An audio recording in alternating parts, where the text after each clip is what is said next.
Hello everyone and thanks for joining School of the American Rifle. Today we have a video to showcase a new product by Mark Brown Custom.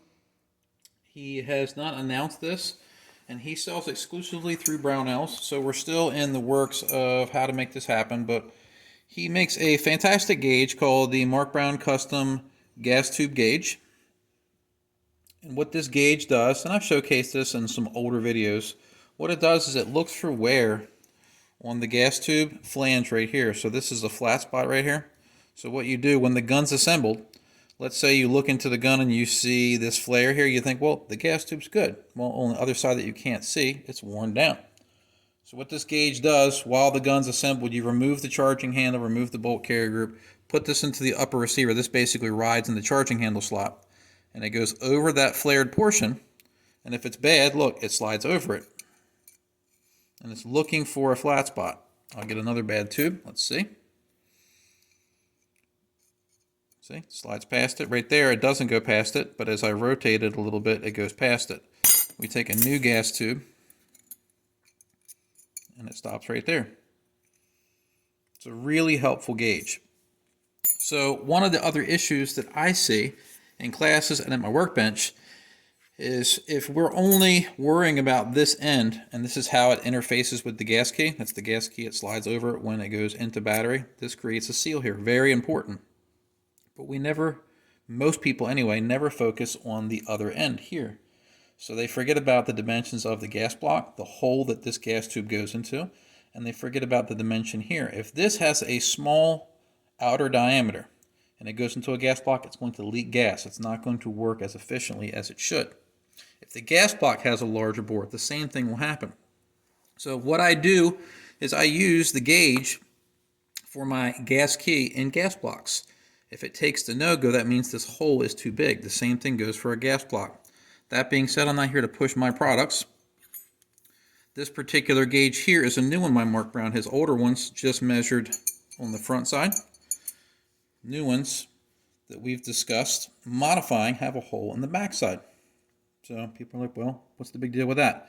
What that does is that measures the other side of the gas tube.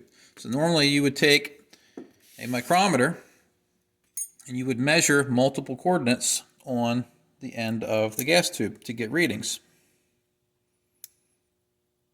And you do it in multiple spots. That's the most accurate way to do it. Instead of just making one measurement, you do it in multiple coordinates. But this is a quite expensive setup. This is a Mitutoyo. With this cheap base that it's on here, you're probably looking at $300 retail, maybe $200 if you shopped around. So that's a big investment for most amateur or hobbyists. This gauge right here runs right about $40. Now I'm not sure what Mark Brown will charge for this opening here, but what it looks for is that dimension there. So we stick it in, and if we can still see the hole for the gas tube roll pin, it's good. That means that the dimension is at least 0.179 to 180. All right, that's a good one. That's a good one. See, it goes up to the hole but doesn't pass the hole. We'll grab another one. See, again, these are all new gas tubes. Now we have some worn ones. Sorry about that, we had a technical problem. But essentially what we're looking for here, and this is a used gas tube, we do not want the gas tube to go past that roll pin hole. This actually has 3 separate stages to it. So what I'm going to show you on here is 3 different pin gauges. So we have 0.180, 0.177, and 0.176. So between 180 and 0.179, the end of your gas tube, that's okay. You want it to be closer to 180 though. 177 is getting a good bit undersized. So I want to show you how these pin gauges go in. The 180 will go in, but it stops right there. So see the depth? I've put the tape there so you can see. And then we go down to the 177. It goes in a little bit further, because this has 3 separate stages to the bore. And then we have one that's 176. And look, that one goes in that far. So we have a defective gas tube here. I'll put it in. You'll see that it clears the hole, see? and then it goes up to that crimped line there, and it actually clears the crimped line.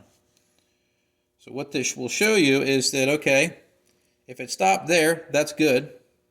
If it covers the hole, that's not that great. If it passes that crimped line, it's completely bad. So you want to see something that's right in the range of about 0.179, 0.180. Once you're getting into the 0.177 range, you're getting into an area where you're running into some inefficiency, unless the gas block is slightly smaller to make up for that difference.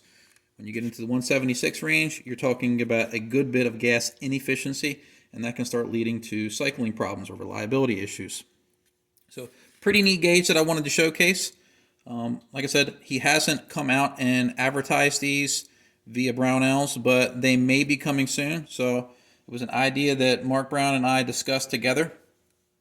So they may be co-branded, they may not, but it's a good idea to have out on the market. Mark makes some other great stuff that's sold through Brownells. This is a gas tube puller. So if you have a gas tube that's stuck, you basically put this onto the gas tube and it grabs it nice and evenly. So if it's seized up or carbon locked onto the gas block, you tighten it up and you can basically wiggle it off. Again, another tool that you can pick up from Brownells under the Mark Brown custom name. So you make some great stuff, but I wanted to showcase a new gauge that I think is going to be helpful in my courses as we go through components. We still do measure with the micrometer, but sometimes having a quicker and cheaper way to gauge is a better solution for some people. So I hope you found this video educational, and thanks for watching.